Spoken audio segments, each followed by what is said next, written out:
Facebook এবং YouTube এবং টিকটকের মধ্যে ভাইরাল একজন আছে যার নাম হলো ওমর। তার কথাগুলো যুবকেরা ফলো করে এবং শেয়ারও দেয়, কপি লিঙ্ক করে করে ফর ইউর মধ্যে নিয়ে যায়, ভাইরাল করে দেয়।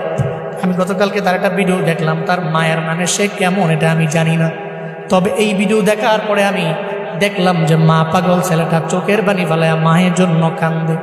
নেপালের পাহাড়ের সামনে দাঁড়াইয়া বলতেছে, আমার মা দুনিয়ার মধ্যে আমার সবচেয়ে বড় আপন।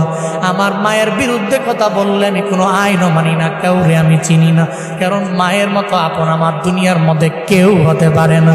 সে বলতে ওমর অন ফায়ার, এই ছেলেটির নাম হচ্ছে ওমর অন ফায়ার, যাকে নিয়ে আমি একটা ভিডিও করেছি, আপনার প্রচুর পরিমাণ সাপোর্ট করেছে। কিন্তু আজকে জুনায়েদ আল হাবিবি তার কিছু গোপন তথ্য তুলে ধরবে, যেগুলো শুনলে আপনি সত্যি অবাক হয়ে যাবেন। তো চলুন, ওমর অন ফায়ার বাংলাদেশ থেকে নেপালে যে কান্নাকাটি করার গোপন রহস্য আমাদের জনপ্রিয় বক্তা জুনায়েদ আল হাবিব প্রকাশ করলেন। জুনায়েদ আল হাবিবের মুখ থেকে কিছু তথ্য জানবো, তারপর বাকি কথা বলবো ইনশাল্লাহ। তো চলুন আগে শুনে আসি। ফেসবুক এবং ইউটিউব এবং টিকটকের মধ্যে ভাইরাল একজন আছে যার নাম হলো ওমর। তার কথাগুলো যুবকেরা ফলো করে এবং শেয়ারও দেয়, কপি লিঙ্ক করে করে ফর ইউর মধ্যে নিয়ে যায়, ভাইরাল করে দেয়। আমি গতকালকে তার একটা ভিডিও দেখলাম, তার মায়ের মানে সে কেমন এটা আমি জানি না, তবে এই ভিডিও দেখার পরে আমি দেখলাম যে মা পাগল ছেলেটা চোখের পানি ফেলাইয়া মায়ের জন্য কান্দে। নেপালের পাহাড়ের সামনে দাঁড়াইয়া বলতেছে, আমার মা দুনিয়ার মধ্যে আমার সবচেয়ে বড় আপন। আমার মায়ের বিরুদ্ধে কথা বললে আমি কোনো আইনও মানি না, কাউরে আমি চিনি না, কারণ মায়ের মতো আপন আমার দুনিয়ার মধ্যে কেউ হতে পারে না।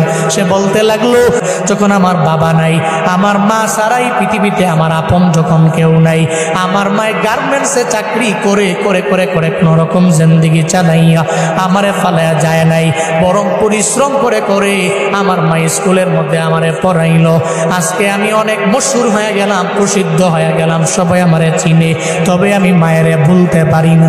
নেপালের পাহাড়ের সামনে দাঁড়াইয়া বলতে লাগলো, মা জীবনে কোনোদিন আপনারে আই লাভ ইউ মা বলা হয় নাই, আমি আপনারে ভালোবাসি, আমি আপনারে পছন্দ করি, এটা বলা হয় নাই। ওমর নামক ওই ছেলেটা বলতে লাগলো, এরপরে আমার আপন আমার নানি, যদি জীবনে কোনোদিন একটা হেরিয়ার গাড়ি আমি কিনতে পারি, আমার মায়েরে ওঠামো, আমার নানিরে ওঠামো। যুবকেরা তোমরা অন্যান্য বিষয়গুলো টিকটক দেখে দেখে অন্যজনরে ফলো করো, তবে এটা কেন ফলো করো না?